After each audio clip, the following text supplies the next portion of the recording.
Okay, we just talked about the relationship between the parents and the children, but how about the teacher and the student? Same, yeah. If the teacher puts too much their idea on the student has to wake up or die. Wanting your teacher to change is the same problem as wanting your parent to change. You still have a child's mind if you have that mind. Grow up. One time, to be honest, I really feel Sunim saved my life. It was the one thing I wanted to do in my whole life. I didn't even know it, is meet somebody like him. And I did. But I remember very clearly, 1983 or 4, in Mуангса temple in LA. Sunim said something to me, turned and walked out of the room. And I immediately felt bad. I have no idea now what he said. I have no idea what it was about even. But I remember at that moment I felt bad. And being where I grew up, I thought to myself, fuck you! I'm not going to let you make me feel bad. And then I felt fine. And then I thought, wow, I still love you. I still believe you completely. I'm still going to practice with you.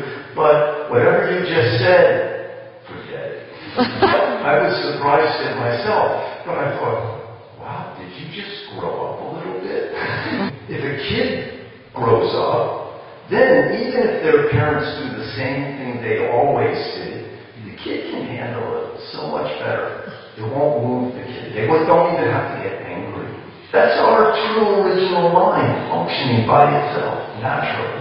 If the parent grows up and the child doesn't fulfill their expectations, the parent's okay. And they don't have to keep pushing the child. So if, as a student, you have a problem, it'll be just like with your teacher, it'll be just like the problem you had with your parents. In my experience, the universe will give it to you again and again and again, everywhere you go. Even if you get a little dog, the dog will give you the same problem. And as a teacher, if you're attached to the student, then the universe will give you that problem over and over and over again until you figure it out and let go. So one time Winston Churchill said, a danger ignored makes the danger get bigger. So, you know, when Justin, really facing death, was asked by somebody, what are your problems? Boom, boom, boom. He put out 3 or 4, very clear. I've been in the Zen Center now almost 41 years. And I remember for many long years, every time I do a retreat or feeling bad, in my mind, what's the problems? Then 1, 2, 3 would appear. Sometimes 4, 5, 6 also appear. Then, which is the most important problem? I try and pay attention to it. I never once got down to the 4th problem. By the time I worked on each one, anything past 3 disappeared. Sometimes after working on the most important one, 2 and 3 also disappear. If you practice deep inside, don't know what I am, don't know. And when you're doing something, try to just do it. Then sometime you can reflect, even just for a couple minutes, what's the problem in my life? And in my experience, it appears very quick. This. Then make some efforts with the first one. Maybe you have to be a little more disciplined with yourself. Maybe you need to think more about, why is my husband bothering me all the time? Maybe he's a jerk, but maybe it's not his fault that you're bothering. We can deal with our life if we start paying attention. But only thinking about them over and over won't help. When you're doing something, try to just do it. That will help you see clearly, hear clearly, even think clearly. If somebody were to ask me, how can I take our practice home? I would just ask them, what are you doing right now? So everybody who had interviews knows the first step in interviews.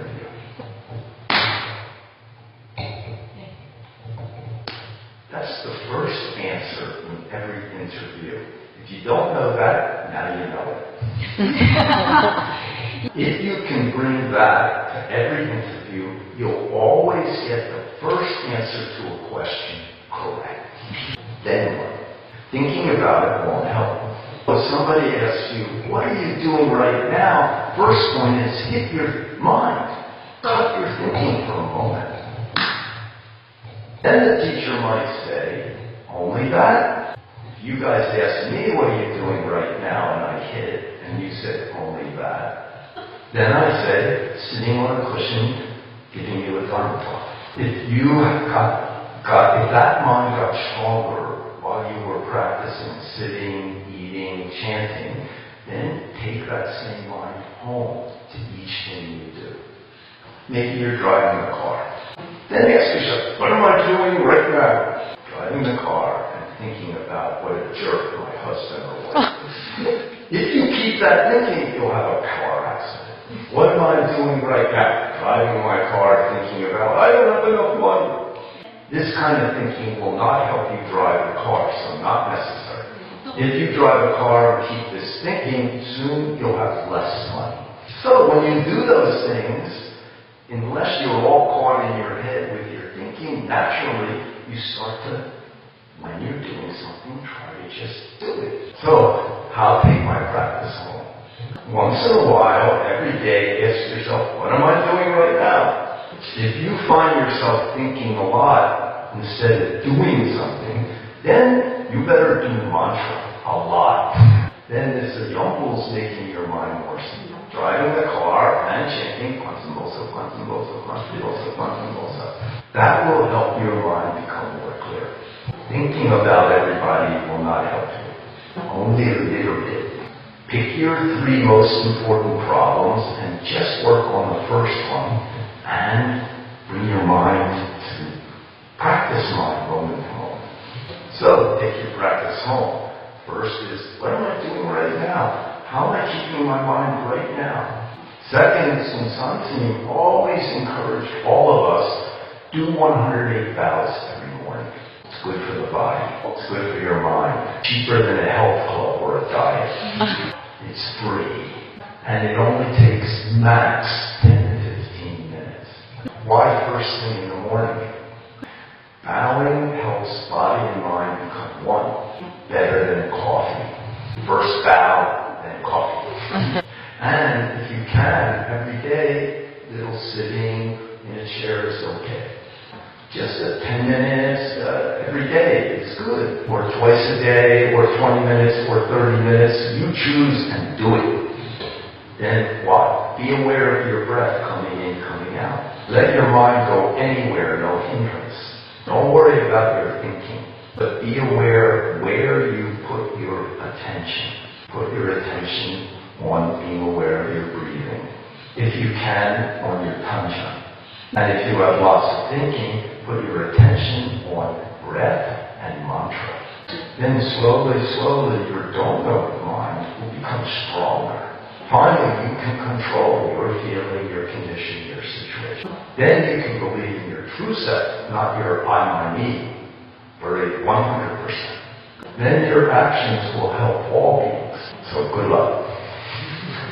And if necessary, come back for a week during the summer. But be aware, this summer, the first 2 months we're doing a combination, we're keeping the Kyolche schedule, but daytime we'll be working in the garden or something. And the last month, July 28 to August 25, whole sitting schedule. You choose, do you want to join working and sitting, or only sitting, or good luck at home. Good help. 감사합니다.